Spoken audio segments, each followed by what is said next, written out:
पात्र को ही दिया जाए, किसी अपात्र को ये भागवत कथा नहीं मिलनी चाहिए। ऐसा मन में विचार कर रहे थे भागवत कथा का। भागवत जी की रचना करने के बाद तब तक याद आ गया हमारा बेटा इसके योग्य है। अपने पुत्र को याद किया कि सुखदेव उस योग्य है। जन्म लेकर के तुरंत जंगल में चला गया था, ब्रह्म का चिंतन कर रहा है। वही अगर यहाँ आ जाए, उसी को यहाँ पर बुलाया जाए तो उसी को ये भागवत सुनाई जा सकती है। उसी लायक है ये भागवत, लेकिन कैसे बुलाया जाए, कौन उनको बुला करके यहाँ ला सकता है? वो तो समाधिस्थ हैं। छोटे छोटे शिष्यों को बुलाया, बटुक ब्रह्मचारियों को बुलाया और भागवत जी के कुछ 2-4 श्लोक को रटा दिया। कहा जंगल में चले जाओ, जहाँ हमारा पुत्र बैठ करके तपस्या कर रहा है वहीं पर जाकर के श्लोक को गुनगुनाना। छोटे छोटे बच्चे आए, देखा सुखदेव जी ब्रह्म का चिंतन समाधिस्थ बैठे हैं और छोटे छोटे बच्चों ने आकर के सुखदेव स्वामी के सामने सुंदर सुंदर श्लोक गुनगुनाना प्रारंभ किया। एक छोटे से ब्रह्मचारी ने श्लोक गुनगुनाया, बरहा पीड़म नटवर वपुः कर्णयो कर्णिकारो बिभ्रदवासा कनक कपि संवैजयन्ति जमाला रंध्रान वेणुरधर हृदया ओरयन गोप वृंदे वृंदारण्यम स्वपद रमणम प्राविशत गीत कीर्ति। वाह, कितने सुंदर है भगवान। सुंदर मोर मुकुट धारण किए हैं, वैजयंती का सुंदर माला धारण किए हैं। अपने सखाओं के साथ भगवान गोचारण करके वृंदावन के तरफ आ रहे हैं। धूल उड़ रही है, भगवान की अलगो बरबड़ रही है। ठाकुर जी की इतनी सुंदर शोभा।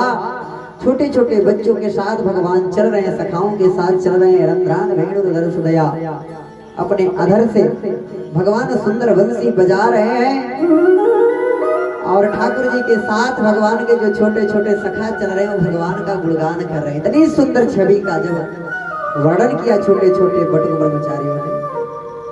सुखदेव जी की समाधि खुल गई। महाराज वाह, भगवान इतने सुंदर हैं, श्री कृष्ण इतने सुंदर हैं।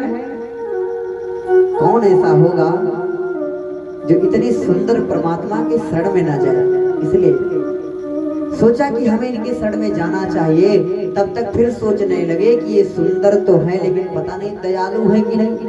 भाई कभी कभी ऐसा होता है, सुंदरता पाने के बाद लोग मद में अभिमान में भरे पड़े रहते हैं, बड़ा अभिमान होता है।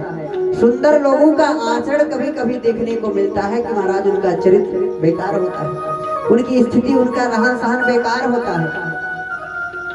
भगवान सुंदर तो है लेकिन पता नहीं दयालु है कि नहीं, कृपा करेंगे कि नहीं, शरण में जाएंगे तो लगाएंगे कि नहीं। चूंकि भगवान का तो स्वभाव है, शरण में कोई क्यों ना आ जाए, कोई कैसा भी हो, सन्मुख हो ही जीव मोहि जबहि जन्म कोटि अघनासी तबहि। भगवान कहते हैं आवा शरण तजो नहीं काऊ कोटि विप्रवध लागे जाओ।